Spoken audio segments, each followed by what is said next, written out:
ನಮಸ್ಕಾರ. ಮುಖ್ಯಾಂಶಗಳು. ಸಾರಿಗೆ ನೌಕರರು ತಕ್ಷಣ ಕರ್ತವ್ಯಕ್ಕೆ ಹಾಜರಾಗುವಂತೆ ಮುಖ್ಯಮಂತ್ರಿ ಮನವಿ. ಕೋವಿಡ್-19 ರಿಂದ ಮೃತಪಟ್ಟ ಸಿಬ್ಬಂದಿಗೆ 30 ಲಕ್ಷ ರೂಪಾಯಿ ಪರಿಹಾರ. ಲಕ್ಷ್ಮಣ ಸವದಿ. ಕೃಷಿಕರು ಬೆಳೆಯನ್ನು ಮುಕ್ತ ಮಾರುಕಟ್ಟೆಯಲ್ಲಿ ಮಾರಾಟ ಮಾಡಲು ಅವಕಾಶ. ಹೊಸ ಕೃಷಿ ಕಾಯ್ದೆ ಕುರಿತು ವಿರೋಧ ಪಕ್ಷಗಳಿಂದ ಅಪಪ್ರಚಾರ. ಡಾ ಕೆ ಸುಧಾಕರ್. ಸಣ್ಣ, ಅತಿ ಸಣ್ಣ, ಮಧ್ಯಮ ಕೈಗಾರಿಕೆಗಳಿಗೆ ವಿಪುಲ ಸೌಲಭ್ಯ. ಪೂರೈಕೆ ಜಾಲ ಸಶಕ್ತಗೊಳಿಸಲು ಕಾರ್ಯನಿರ್ವಹಣೆ ಅಗತ್ಯ. ಪ್ರಧಾನಿ ನರೇಂದ್ರ ಮೋದಿ. ಕರಕುಶಲ ಆಟಿಕೆಗಳಿಗೆ ಗುಣಮಟ್ಟ ನಿಯಂತ್ರಣದಿಂದ ವಿನಾಯಿತಿ. ಭಾರತ ಜಾಗತಿಕ ತಯಾರಿಕೆ ರಫ್ತು ತಾಣವಾಗಲು ಸಹಕಾರಿ. ವಾರ್ತೆಗಳ ವಿವರ. ಸಾರಿಗೆ ಇಲಾಖೆ ಅವಶ್ಯಕ ಸೇವೆಯಡಿ ಬರುವುದರಿಂದ ನೌಕರರು ಕೂಡಲೇ ಪ್ರತಿಭಟನೆ ಕೈಬಿಟ್ಟು ಕರ್ತವ್ಯಕ್ಕೆ ಹಾಜರಾಗುವಂತೆ ಮುಖ್ಯಮಂತ್ರಿ ಬಿಎಸ್ ಯಡಿಯೂರಪ್ಪ ಪತ್ರದ ಮೂಲಕ ಮನವಿ ಮಾಡಿದ್ದಾರೆ. ಸಾರಿಗೆ ಇಲಾಖೆ ಸಂಕಷ್ಟದಲ್ಲಿದೆ. ಜನಸಾಮಾನ್ಯರು ಇಲಾಖೆಯ ಬಸ್ಗಳಲ್ಲಿ ಸಂಚರಿಸುವುದರಿಂದ ಸಂಚಾರದಲ್ಲಿ ವ್ಯತ್ಯಯ ಉಂಟಾಗಿ ಜನಸಾಮಾನ್ಯರು ಪರದಾಡುವಂತಾಗಿದೆ. ರೈತ ಮುಖಂಡ ಕೋಡಿಹಳ್ಳಿ ಚಂದ್ರಶೇಖರ್ ಸಾರಿಗೆ ಇಲಾಖೆ ಸಿಬ್ಬಂದಿಗಳನ್ನು ತಪ್ಪುದಾರಿಗೆ ಎಳೆಯುತ್ತಿದ್ದಾರೆ. ಮಾಜಿ ಮುಖ್ಯಮಂತ್ರಿ ಎಚ್ಡಿ ಕುಮಾರಸ್ವಾಮಿ ಅವರ ಬಗ್ಗೆ ಹಗುರವಾಗಿ ಮಾತನಾಡಿರುವುದು ಸೂಕ್ತವಲ್ಲ ಎಂದು ಮುಖ್ಯಮಂತ್ರಿಗಳು ಅಸಮಾಧಾನ ಹೊರಹಾಕಿದ್ದಾರೆ. ಸಾರಿಗೆ ನೌಕರರು ತಮ್ಮ ಬೇಡಿಕೆಗಳು ಏನೇ ಇದ್ದರೂ ಅದನ್ನು ಮಾತುಕತೆ ಮೂಲಕ ಬಗೆಹರಿಸಿಕೊಳ್ಳಬೇಕು.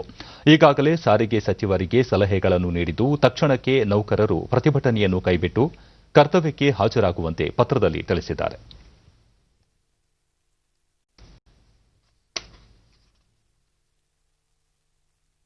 ಸಾರಿಗೆ ನೌಕರರ ಜೊತೆ ಚರ್ಚಿಸಲು ಸರ್ಕಾರ ಸಿದ್ದವಿದ್ದು ತಕ್ಷಣಕ್ಕೆ ನೌಕರರು ಕೆಲಸಕ್ಕೆ ಹಾಜರಾಗಿ ಮಾತುಕತೆಗೆ ಮುಂದೆ ಬರುವಂತೆ ಸಾರಿಗೆ ಸಚಿವ ಲಕ್ಷ್ಮಣ ಸವದಿ ಮತ್ತೊಮ್ಮೆ ಮನವಿ ಮಾಡಿದ್ದಾರೆ.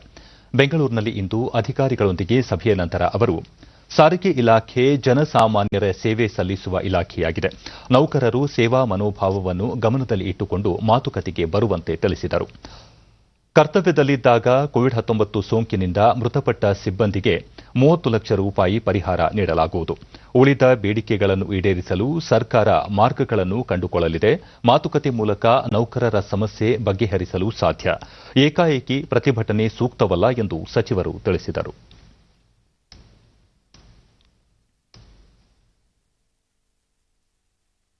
ಸಾರಿಗೆ ನೌಕರರನ್ನು ವಿಧಾನಸೌಧಕ್ಕೆ ಕರೆದು ಮಾತುಕತೆ ಮೂಲಕ ಸಮಸ್ಯೆ ಬಗೆಹರಿಸುವುದು ಸರ್ಕಾರದ ಕರ್ತವ್ಯವಾಗಿದೆ. ಸಾರಿಗೆ ನೌಕರರು ಪ್ರತಿಭಟನೆ ನಡೆಸಲು ಇದು ಸೂಕ್ತ ಸಮಯವಲ್ಲ ಎಂದು ಜೆಡಿಎಸ್ ಶಾಸಕಾಂಗ ಪಕ್ಷದ ನಾಯಕ ಎಚ್ಡಿ ಕುಮಾರಸ್ವಾಮಿ ಅಭಿಪ್ರಾಯಪಟ್ಟಿದ್ದಾರೆ. ಬೆಂಗಳೂರಿನಲ್ಲಿ ಇಂದು ಸುದ್ದಿಗೋಷ್ಠಿಯಲ್ಲಿ ಅವರು, ಸಾರಿಗೆ ನೌಕರರನ್ನು ಸರ್ಕಾರಿ ನೌಕರರೆಂದು ಪರಿಗಣಿಸಬೇಕು ಎಂದು ನಡೆಸುತ್ತಿರುವ ಪ್ರತಿಭಟನೆ ಹಿಂಪಡೆಯಬೇಕು. ಕೋವಿಡ್ ಹಿನ್ನೆಲೆಯಲ್ಲಿ ಸಾರಿಗೆ ಇಲಾಖೆ ನಷ್ಟದಲ್ಲಿದ್ದು ಜನಸಾಮಾನ್ಯರನ್ನು ಸಂಕಷ್ಟಕ್ಕೆ ಸಿಲುಕಿಸುವುದು ಸರಿಯಲ್ಲ. ನೌಕರರು ಕೆಲಸಕ್ಕೆ ಹಾಜರಾಗಿ ಸರ್ಕಾರದೊಂದಿಗೆ ಮಾತುಕತೆ ಮೂಲಕ ಸಮಸ್ಯೆ ಬಗೆಹರಿಸಿಕೊಳ್ಳುವುದು ಸೂಕ್ತ ಎಂದು ತಿಳಿಸಿದರು. ರಾಜ್ಯ ಸರ್ಕಾರ ಜಾರಿಗೆ ತರುತ್ತಿರುವ ಭೂ ಸುಧಾರಣೆ ಕಾಯ್ದೆಗೆ ಆರಂಭದಲ್ಲಿ ಜೆಡಿಎಸ್ ಪಕ್ಷ ವಿರೋಧಿಸಿತ್ತು.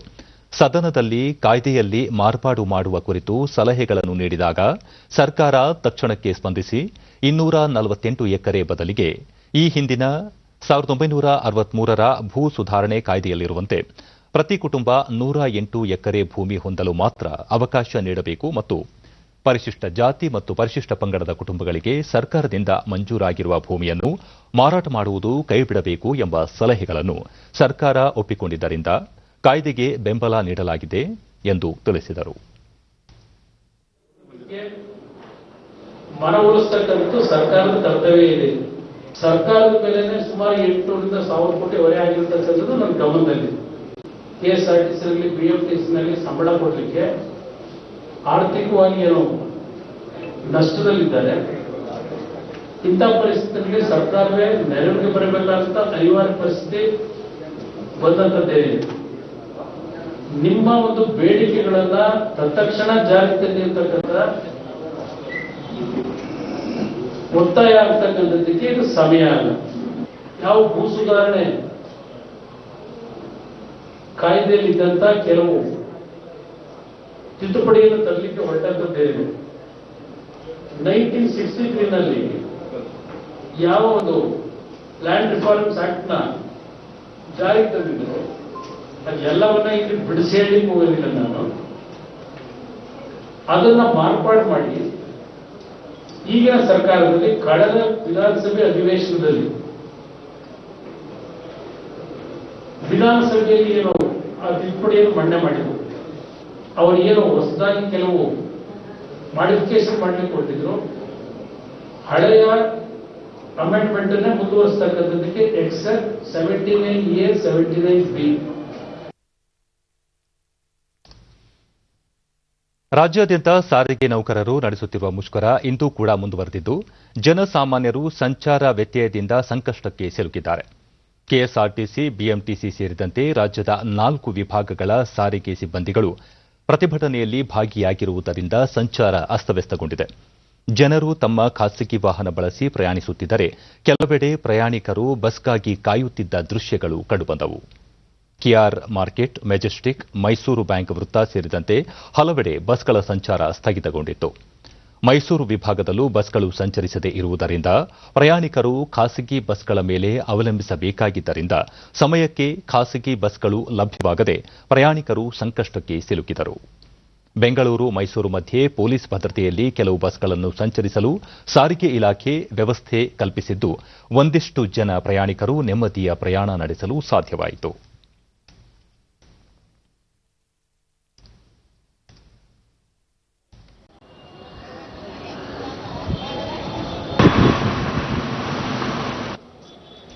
ಏನು ಸರ್ ಸ್ಟ್ರೈಕ್ ಇಲ್ಲ?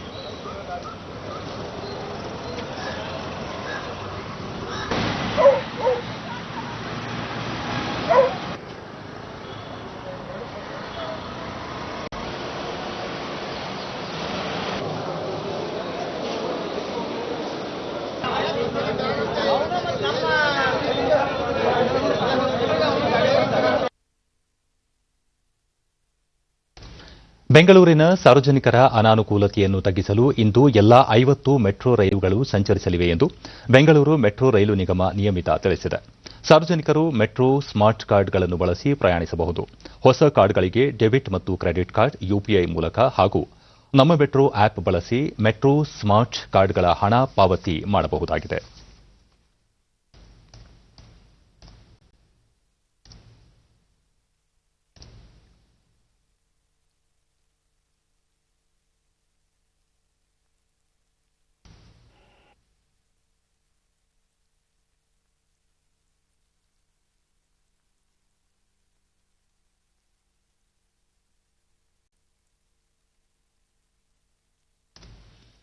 ಕೇಂದ್ರ ಮತ್ತು ರಾಜ್ಯ ಸರ್ಕಾರಗಳು ರೈತರ ಹಿತ ಗಮನದಲ್ಲಿಟ್ಟುಕೊಂಡು ಹಲವು ಮಹತ್ವದ ನಿರ್ಧಾರಗಳನ್ನು ಕೈಗೊಂಡಿವೆ.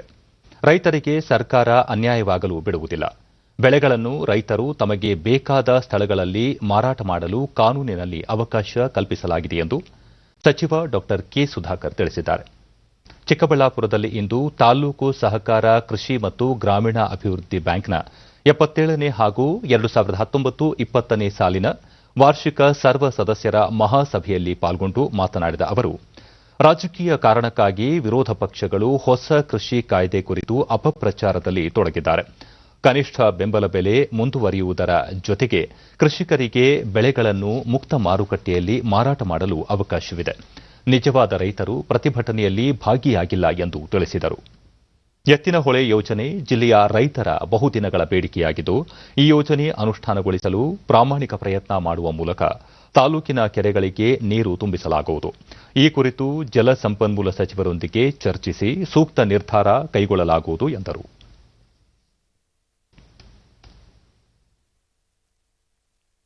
ಕೋಲಾರ ಜಿಲ್ಲೆಯ ನರಸಾಪುರ ಕೈಗಾರಿಕಾ ಪ್ರದೇಶದಲ್ಲಿ ತೈವಾನ್ ಮೂಲದ ವಿಸ್ಟ್ರಾನ್ ಕಾರ್ಖಾನೆಯಲ್ಲಿ ಕಾರ್ಮಿಕರು ನಡೆಸಿರುವ ದಾಂಧಲೆ ಖಂಡನೀಯವಾದದ್ದು ಎಂದು ಉಪಮುಖ್ಯಮಂತ್ರಿ ಡಾ ಸಿಎನ್ ಅಶ್ವತ್ಥನಾರಾಯಣ ತಿಳಿಸಿದ್ದಾರೆ. ಬೆಂಗಳೂರಿನಲ್ಲಿ ಇಂದು ಸುದ್ದಿಗೋಷ್ಠಿಯಲ್ಲಿ ಮಾತನಾಡಿದ ಅವರು, ಕಾರ್ಮಿಕರು ಸಮಸ್ಯೆಗಳಿದ್ದರೆ ಅದನ್ನು ಅಧಿಕಾರಿಗಳೊಂದಿಗೆ ಚರ್ಚಿಸಿ ಬಗೆಹರಿಸಿಕೊಳ್ಳಬೇಕು. ಕಾನೂನು ಕೈಗೆತ್ತಿಕೊಂಡು ಕಾರ್ಖಾನೆಯಲ್ಲಿ ದಾಂಧಲೆ ನಡೆಸಿರುವುದು ಅಪರಾಧ. ಕಾರ್ಖಾನೆಯ ಆಸ್ತಿಪಾಸ್ತಿ ಹಾನಿಯಾಗಿದ್ದು, ಕಾರ್ಮಿಕ ಇಲಾಖೆಯ ಅಧಿಕಾರಿಗಳು ಘಟನೆ ಕುರಿತು ಪರಿಶೀಲನೆ ನಡೆಸುತ್ತಿದ್ದು, ಘಟನೆಗೆ ಪ್ರಮುಖ ಕಾರಣ ಪತ್ತೆ ಹಚ್ಚಲು ಸೂಕ್ತ ತನಿಖೆ ಅವಶ್ಯಕತೆ ಇದೆ. ತನಿಖೆ ನಂತರ ತಪ್ಪಿತಸ್ಥರ ವಿರುದ್ಧ ಕಾನೂನು ಕ್ರಮ ಜರುಗಿಸಲಾಗುವುದು. ಕಾರ್ಖಾನೆಯ ಅಧಿಕಾರಿಗಳೊಂದಿಗೆ ಮಾತುಕತೆ ನಡೆಸಿ ಬಿಕ್ಕಟ್ಟನ್ನು ಬಗೆಹರಿಸಲಾಗುವುದು ಎಂದರು. ಇದೇ 10ರಂದು ಅನಿರ್ದಿಷ್ಟಾವಧಿವರೆಗೆ ಮುಂದೂಡಲಾಗಿದ್ದ ವಿಧಾನ ಪರಿಷತ್ತಿನ 142ನೇ ಅಧಿವೇಶನದ ಉಪವೇಶನವನ್ನು ಈ ತಿಂಗಳ 15 ಮಂಗಳವಾರ 11 ಗಂಟೆಗೆ ಪುನಃ ಕರೆಯಲಾಗಿದೆ.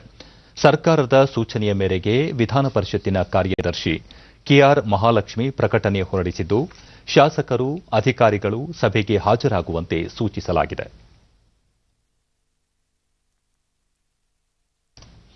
ಪ್ಯಾರಿಸ್ ಹವಾಮಾನ ಒಪ್ಪಂದದ 5ನೇ ವಾರ್ಷಿಕೋತ್ಸವದ ಅಂಗವಾಗಿ ಇಂದು ನಡೆಯಲಿರುವ ಜಾಗತಿಕ ಹವಾಮಾನ ಶೃಂಗಸಭೆ ಉದ್ದೇಶಿಸಿ ಪ್ರಧಾನಿ ನರೇಂದ್ರ ಮೋದಿ ಭಾಷಣ ಮಾಡಲಿದ್ದಾರೆ. ಪ್ಯಾರಿಸ್ ಒಪ್ಪಂದವು ಹವಾಮಾನ ಬದಲಾವಣೆಯ ಕುರಿತು ಕಾನೂನುಬದ್ಧವಾಗಿ ಏರ್ಪಟ್ಟಿರುವ ಅಂತಾರಾಷ್ಟೀಯ ಒಪ್ಪಂದವಾಗಿದೆ. 2015ನೇ ಸಾಲಿನ ಡಿಸೆಂಬರ್ 12ರಂದು ಪ್ಯಾರಿಸ್ನ COP21ರಲ್ಲಿ 196 ಪಕ್ಷಗಳು ಇದನ್ನು ಅಂಗೀಕರಿಸಿದ್ದು, 2016ರ ನವೆಂಬರ್ 4ರಂದು ಜಾರಿಗೆ ಬಂದಿದೆ.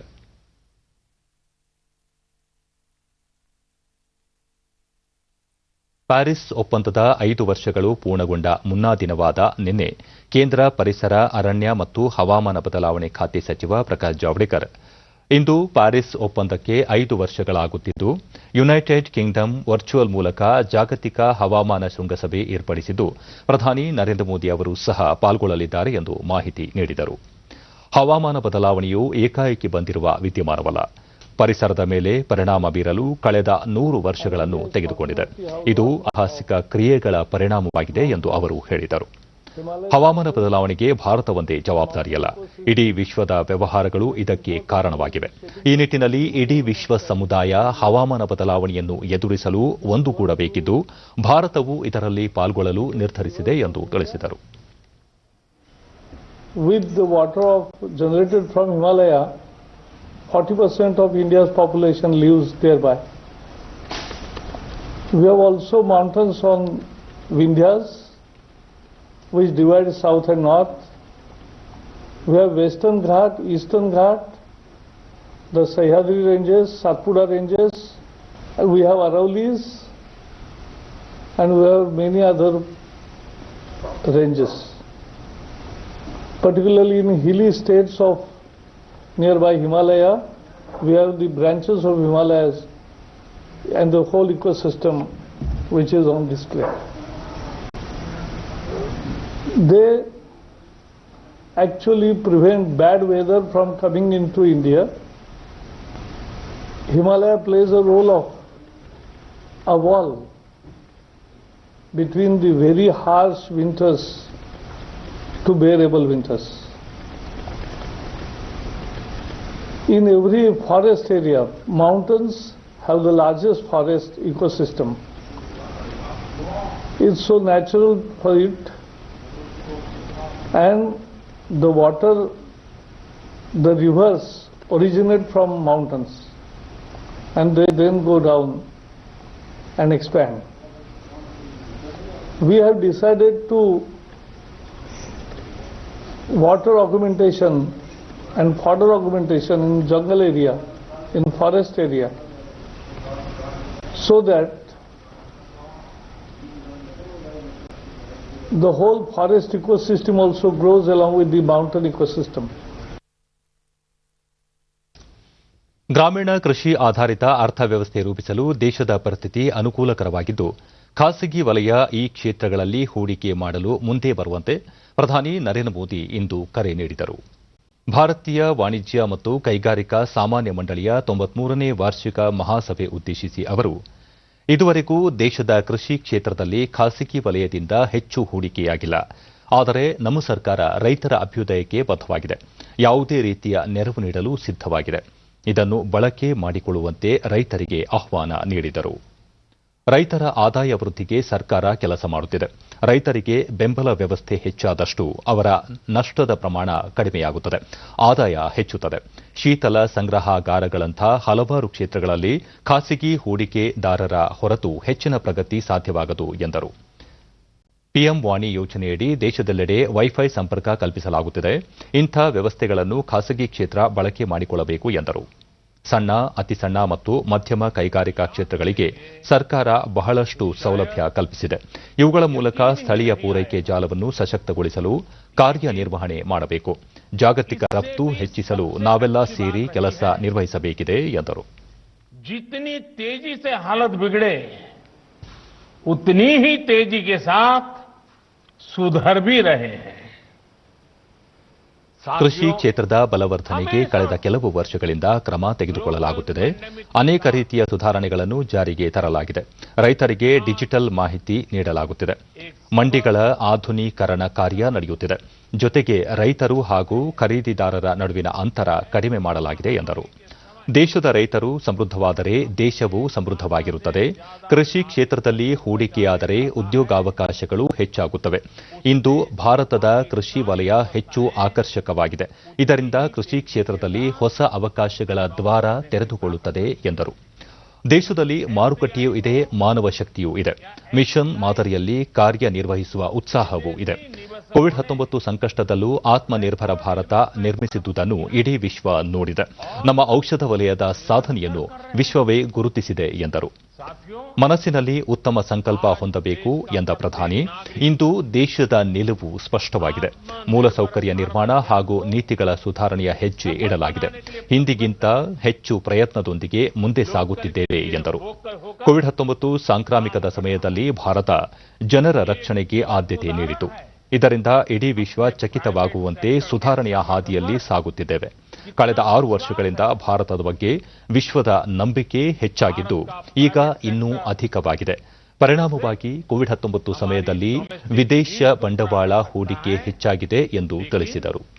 ग्लोबली भी अपनी पहचान उसको और मजबूती से स्थापित कर सकता है. साथियों, ಭಾರತದ ಕಾರ್ಪೊರೇಟ್ ತೆರಿಗೆ ನೀತಿ ಇಂದು ವಿಶ್ವದಲ್ಲೇ ಹೆಚ್ಚು ಸ್ಪರ್ಧಾತ್ಮಕವಾಗಿದೆ. ಎಂಎಸ್ಎಂಇ, ರಿಯಲ್ ಎಸ್ಟೇಟ್, ಕೃಷಿ ಸೇರಿದಂತೆ ಎಲ್ಲ ಕ್ಷೇತ್ರಗಳಲ್ಲೂ ಸುಧಾರಣೆಗಳಿಗೆ ಆದ್ಯತೆ ನೀಡಲಾಗಿದೆ. ತಂತ್ರಜ್ಞಾನ ಆಧಾರಿತ ಕೈಗಾರಿಕೆಗಳಿಗೆ ಒತ್ತು ನೀಡಲಾಗುತ್ತಿದೆ ಎಂದರು. ದೇಶದ ಬೇರೆ ಬೇರೆ ಕ್ಷೇತ್ರಗಳ ನಡುವೆ ಏರ್ಪಟ್ಟಿದ್ದ ಗೋಡೆಗಳನ್ನು ಇಂದು ತೆರವುಗೊಳಿಸಲಾಗುತ್ತಿದೆ. ಎಲ್ಲ ಕ್ಷೇತ್ರಗಳು ಪರಸ್ಪರ ಒಂದಾಗಿ ಸಾಗಿದರೆ ಅಭಿವೃದ್ಧಿ ನಿಶ್ಚಿತ. ಕಳೆದ 6 ವರ್ಷಗಳಿಂದ ಸರ್ಕಾರ ಈ ನಿಟ್ಟಿನಲ್ಲಿ ಕೆಲಸ ಮಾಡುತ್ತಿದೆ ಎಂದರು. ಸಂಪರ್ಕ ವ್ಯವಸ್ಥೆ ನಿರ್ಮಾಣದಲ್ಲಿ ಮಹತ್ತರ ಕಾರ್ಯ ನಿರ್ವಹಿಸಲಾಗುತ್ತಿದೆ. ಸಣ್ಣ ಪುಟ್ಟ ನಗರಗಳ ನಡುವೆ ಸಂಪರ್ಕ ಕಲ್ಪಿಸಲಾಗಿದೆ. ಡಿಜಿಟಲ್ ಸಂಪರ್ಕದಿಂದ ಗ್ರಾಮೀಣ ಭಾರತದಲ್ಲಿ ಆಶಾಭಾವನೆ ಹೆಚ್ಚಾಗಿದೆ. ಇಂದು 2 ಮತ್ತು 3ನೇ ಸ್ತರದ ನಗರಗಳಲ್ಲಿ ಅತಿ ಹೆಚ್ಚು ಸ್ಟಾರ್ಟ್ಅಪ್ಗಳ ಸ್ಥಾಪನೆಯಾಗಿದೆ ಎಂದು ತಿಳಿಸಿದರು.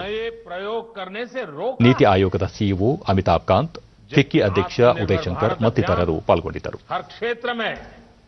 एफिशिएंसी को बढ़ावा देता है. ऐसे सेक्टर्स जिसमें भारत के पास लॉन्ग टर्म कॉम्पिटिटिव एडवांटेज है, उनमें सनराइज और टेक्नोलॉजी बेस्ड इंडस्ट्रीज को नई ऊर्जा देने पर ज्यादा बल दिया जा रहा है. हम चाहते हैं कि हमारी ये इन्फेंट इंडस्ट्रीज भी भविष्य में और अधिक स्ट्रांग और इंडिपेंडेंट बने. इसलिए आपने देखा होगा एक और अहम कदम उठाया गया है. देश में प्रोडक्शन लिंक इंसेंटिव स्कीम शुरू की गई है. ये स्कीम उन उद्योगों के लिए है जिनमें भारत ग्लोबल चैंपियन बनने की क्षमता रखता है. जो परफॉर्म करेगा, जो एफिशिएंसी से काम करेगा, जो अपने सेक्टर में देश को आत्मनिर्भर बनाएगा, वो इंसेंटिव का भी हकदार होगा. साथियों, जीवन हो या गवर्नेंस, हम एक पैराडॉक्स अक्सर देखते हैं. जो कॉन्फिडेंट होता है वो दूसरों को जगह देने में हिचकिचाता नहीं है. ಉದ್ಯಮ ಆರಂಭಕ್ಕೆ ಬೇಕಾದ ಎಲ್ಲ ವ್ಯವಸ್ಥೆ ಒಂದೇ ಕಡೆ ಲಭ್ಯವಾಗುವಂತಾಗಲು ಏಕ ಗವಾಕ್ಷಿ ಸೌಲಭ್ಯ ಜಾರಿಗೆ ತರಲು ಸರ್ಕಾರ ಕಾರ್ಯಮಗ್ನವಾಗಿದೆ ಎಂದು ಕೇಂದ್ರ ವಾಣಿಜ್ಯ ಸಚಿವ ಪಿಯೂಷ್ ಗೋಯಲ್ ಹೇಳಿದ್ದಾರೆ. ಭಾರತೀಯ ವಾಣಿಜ್ಯ ಮತ್ತು ಕೈಗಾರಿಕಾ ಮಹಾಮಂಡಳದ ವಾರ್ಷಿಕ ಸಭೆಯಲ್ಲಿ ಅವರು ಎಲ್ಲ ರೀತಿಯ ಸ್ವೀಕಾರ ಹಾಗೂ ಅನುಮತಿಗಳಿಗೆ ಸಂಬಂಧಿಸಿ ಒಂದೇ ವೇದಿಕೆಯಡಿ ವ್ಯವಸ್ಥೆ ಕಲ್ಪಿಸಲಾಗುವುದು. ಇದರಿಂದ ಯಾವುದೇ ಉದ್ಯಮ ಆರಂಭಿಸಲು ಸುಲಭವಾಗಲಿದೆ ಎಂದರು. ಭಾರತದ ಉತ್ಪನ್ನಗಳ ಗುಣಮಟ್ಟವನ್ನು ವಿಶ್ವವೇ ಗುರುತಿಸುವಂತಾಗಬೇಕು ಎಂದ ಗೋಯಲ್, ಈ ಕುರಿತು ಕೈಗಾರಿಕಾ ಕ್ಷೇತ್ರ ಹಾಗೂ ಸರ್ಕಾರ ಜಂಟಿಯಾಗಿ ಕಾರ್ಯನಿರ್ವಹಿಸಬೇಕಿದೆ ಎಂದು ಅಭಿಪ್ರಾಯಪಟ್ಟರು. ಗುಣಮಟ್ಟ ನಿಯಂತ್ರಣ ನಿಯಮದಿಂದ ಕರಕುಶಲ ಹಾಗೂ ಭೌಗೋಳಿಕ ಸೂಚಕ ವಸ್ತುಗಳನ್ನು ಹೊರಗಿಡಲು ಕೇಂದ್ರ ಸರ್ಕಾರ ನಿರ್ಧರಿಸಿದೆ. ಭಾರತವನ್ನು ಜಾಗತಿಕ ಬೊಂಬೆಗಳ ತಯಾರಿಕಾ ಮಾರಾಟ ಮತ್ತು ರಫ್ತು ಕೇಂದ್ರವನ್ನಾಗಿ ರೂಪಿಸುವ ಪ್ರಧಾನಿ ನರೇಂದ್ರ ಮೋದಿ ಅವರ ಕನಸಿಗೆ ಪೂರಕವಾಗಿ ಕೇಂದ್ರ ಕೈಗಾರಿಕಾ ಉತ್ತೇಜನ ಮತ್ತು ಆಂತರಿಕ ವ್ಯಾಪಾರ ಇಲಾಖೆ ಸಮಗ್ರ ಕಾರ್ಯಯೋಜನೆ ರೂಪಿಸಿದೆ. ನೂತನ ನಿಯಮ ಬರುವ ಜನವರಿ 1ರಿಂದ ಜಾರಿಗೆ ಬರಲಿದೆ. ಗೊಂಬೆಗಳು, ಕರಕುಶಲ ಮತ್ತು ಭೌಗೋಳಿಕ ಸೂಚಕ ಹೊಂದಿರುವ ವಸ್ತುಗಳಿಗೆ ಗುಣಮಟ್ಟ ನಿಯಂತ್ರಣದಿಂದ ವಿನಾಯಿತಿ ನೀಡಿ ಆದೇಶ ಹೊರಡಿಸಲಾಗಿದೆ.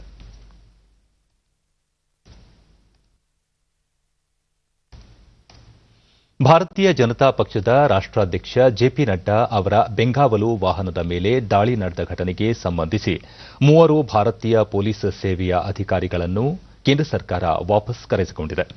ಕೇಂದ್ರ ಗೃಹ ಸಚಿವಾಲಯಕ್ಕೆ ವರದಿ ಮಾಡಿಕೊಳ್ಳುವಂತೆ ಪಶ್ಚಿಮ ಬಂಗಾಳ ರಾಜ್ಯದಲ್ಲಿ ಸೇವೆಗೆ ನಿಯೋಜನೆಯಾಗಿದ್ದ 3 ಐಪಿಎಸ್ ಅಧಿಕಾರಿಗಳಿಗೆ ಸೂಚನೆ ನೀಡಲಾಗಿದೆ. ಈ ಅಧಿಕಾರಿಗಳು ಬಿಜೆಪಿ ಅಧ್ಯಕ್ಷ ನಡ್ಡಾ ಅವರ ಸುರಕ್ಷತೆಯ ಹೊಣೆ ಹೊತ್ತಿದ್ದರು. 2021ರಲ್ಲಿ ನಡೆಯಲಿರುವ ಪಶ್ಚಿಮ ಬಂಗಾಳ ಚುನಾವಣೆ ನಿಮಿತ್ತ ಡಿಸೆಂಬರ್ 10ರಂದು ಪಕ್ಷದ ಸಭೆಯಲ್ಲಿ ಭಾಗವಹಿಸಲು ತೆರಳಿದ್ದ ವೇಳೆ ನಡ್ಡಾ ಅವರ ವಾಹನದ ಮೇಲೆ ಕಲ್ಲು ತೂರಾಟ ನಡೆಸಲಾಗಿತ್ತು. ಉತ್ಕೃಷ್ಟ ಮಟ್ಟದ ವೈದ್ಯಕೀಯ ಶಿಕ್ಷಣ ನೀಡುವುದು ಸರ್ಕಾರದ ಪ್ರಮುಖ ಆದ್ಯತೆಗಳಲ್ಲಿ ಒಂದಾಗಿದೆ ಎಂದು ಕೇಂದ್ರ ಆರೋಗ್ಯ ಸಚಿವ ಡಾ ಹರ್ಷವರ್ಧನ್ ಹೇಳಿದ್ದಾರೆ. ದೆಹಲಿಯ ಲೇಡಿ ಹಾರ್ಡಿಂಗ್ ವೈದ್ಯಕೀಯ ಕಾಲೇಜಿನ ಘಟಿಕೋತ್ಸವ ಸಮಾರಂಭದಲ್ಲಿ ಅವರು ಆರೋಗ್ಯ ಕ್ಷೇತ್ರದ ಅತ್ಯುನ್ನತ ಅಂಗವೇ ವೈದ್ಯಕೀಯ ಶಿಕ್ಷಣ ಎಂದು ಅಭಿಪ್ರಾಯಪಟ್ಟರು. ಯಾವ ಗುಣಮಟ್ಟದ ಶಿಕ್ಷಣ ನೀಡುತ್ತೇವೆಯೋ ಅದೇ ಮಟ್ಟದ ಆರೋಗ್ಯ ರಕ್ಷಣಾ ವ್ಯವಸ್ಥೆ ದೇಶದಲ್ಲಿ ನಿರ್ಮಾಣವಾಗುತ್ತದೆ. ಈ ಹಿನ್ನೆಲೆಯಲ್ಲಿ ವೈದ್ಯ ಶಿಕ್ಷಣ ಮಹತ್ತರ ಪಾತ್ರ ವಹಿಸುತ್ತದೆ. ವೈದ್ಯರಾಗುವುದು ಎಂದರೆ ಅದೊಂದು ಹವ್ಯಾಸಿ ಸೇವೆಯಲ್ಲ, ಪೂರ್ಣ ಪ್ರಮಾಣದ ವೃತ್ತಿ ಎಂದು ಹೇಳಿದರು. ಚೈನಾ ದೇಶದಿಂದಾಗಿ ಪ್ರಸಕ್ತ ವರ್ಷ ವಾಸ್ತವ ಗಡಿ ನಿಯಂತ್ರಣ ರೇಖೆಯಲ್ಲಿ ಉದ್ವಿಗ್ನ ವಾತಾವರಣ ನಿರ್ಮಾಣವಾಗಿತ್ತು ಎಂದು ವಿದೇಶಾಂಗ ವ್ಯವಹಾರಗಳ ಸಚಿವ ಎಸ್ ಜೈಶಂಕರ್ ಹೇಳಿದ್ದಾರೆ. ಭಾರತೀಯ ವಾಣಿಜ್ಯ ಮತ್ತು ಕೈಗಾರಿಕಾ ಮಹಾಮಂಡಳದ ವಾರ್ಷಿಕ ಸಭೆಯಲ್ಲಿ ಪಾಲ್ಗೊಂಡು ಚೈನಾ ನಿರ್ಮಿಸಿದ ವಾತಾವರಣದಿಂದಾಗಿ ಭಾರತೀಯರ ಭಾವನೆಗಳ ಮೇಲೆ ಅಗಾಧ ಪರಿಣಾಮ ಉಂಟಾಗಿದೆ ಎಂದು ಅಭಿಪ್ರಾಯಪಟ್ಟರು. ಗಡಿಯಲ್ಲಿ ದೀರ್ಘಕಾಲ ಒತ್ತಡದ ವಾತಾವರಣ ನಿರ್ಮಾಣವಾಗಿರುವುದರಿಂದ ಭಾರತದ ಜನರಲ್ಲಿ ಚೈನಾ ಕುರಿತ ಭಾವನೆ ಬದಲಾಗಿರುವುದನ್ನು ಗುರುತಿಸಲಾಗಿದೆ ಎಂದರು. ದೇಶದ ಭದ್ರತೆಗೆ ಅಪಾಯ ಒಡ್ಡುವ ಯಾವುದೇ ಸವಾಲುಗಳನ್ನು ಎದುರಿಸಲು ನಾವು ಸಮರ್ಥರಾಗಿದ್ದೇವೆ ಎಂದು ಇದೇ ಸಮಯದಲ್ಲಿ ಹೇಳಿದ ಜೈಶಂಕರ್, ಸದ್ಯದ ಪರಿಸ್ಥಿತಿಯಲ್ಲಿ ದೇಶೀಯ ಕೈಗಾರಿಕೆಗಳಿಗೆ ಉತ್ತಮ ಅವಕಾಶ ಸೃಷ್ಟಿಯಾಗಿದೆ ಎಂದರು.